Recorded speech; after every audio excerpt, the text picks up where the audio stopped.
السلام علیکم۔ بنی اسرائیل میں ایک عورت تھی جو بہت ہی بد کردار تھی۔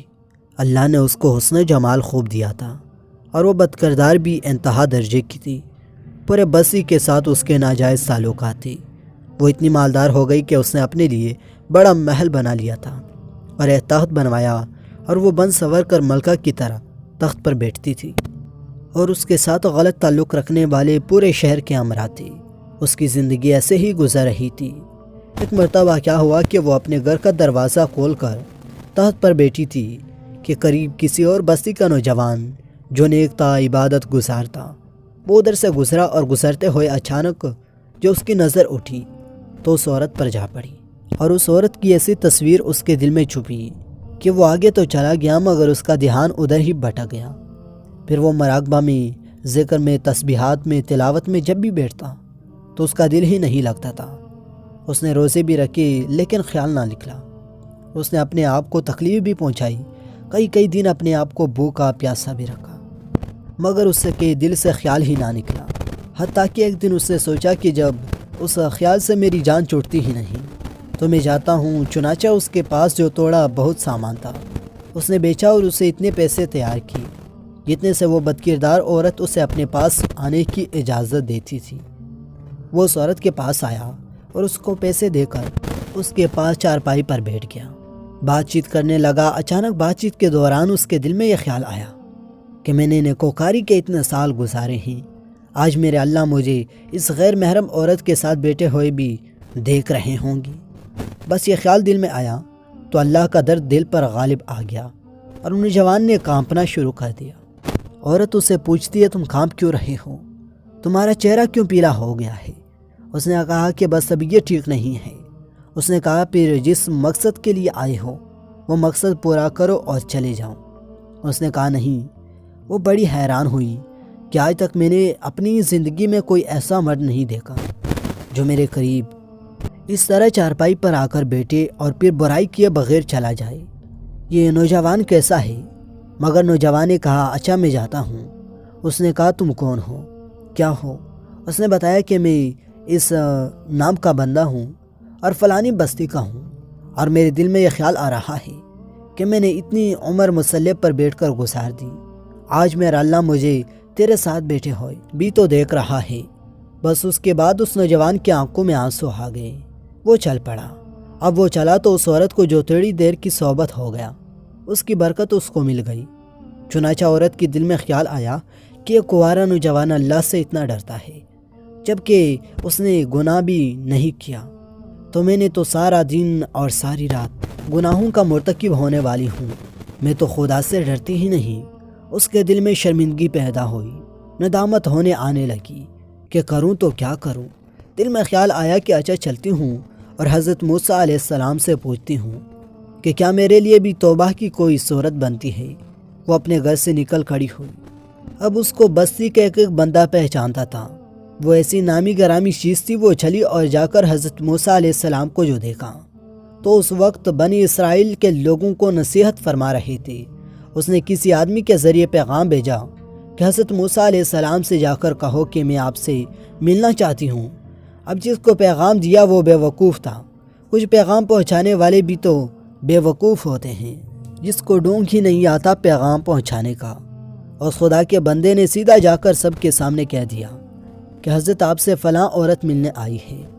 حضرت موسیٰ علیہ السلام نے نام سنا تو آپ کو بہت جلال آیا کہ لوگ کیا سوچتے ہوں گے کہ ایسی عورت ان سے ملنے کے لیے آئی، ان کا کیا تعلق ہے اس سے۔ حضرت موسیٰ علیہ السلام نے غصے میں کہہ دیا کہ اسے کہو چلی جائے، میں اسے نہیں ملنا چاہتا۔ اس بیوقوف نے آ کر کہا کہ میں نے بات کہی تو حضرت موسیٰ علیہ السلام بڑے ناراض ہوئے، وہ تو بڑے خفا ہوئے تم سے۔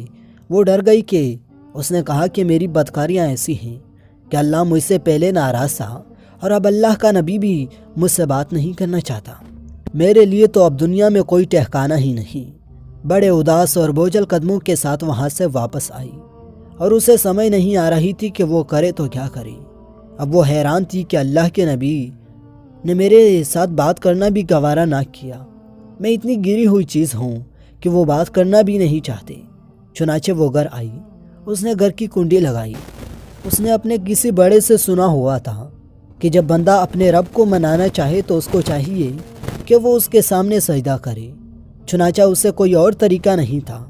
گھر کی کنڈی لگا کر ایک جگہ اس نے اللہ کے سامنے سجدہ کیا، دل سے یہ کہہ رہی ہوگی، میں تیرے سامنے جھک رہی ہوں، اے خدا میرا کوئی نہیں اللہ تیرے سوا۔ اسے پوری دنیا میں اور کوئی نجات کا راستہ نظر نہیں آتا تھا۔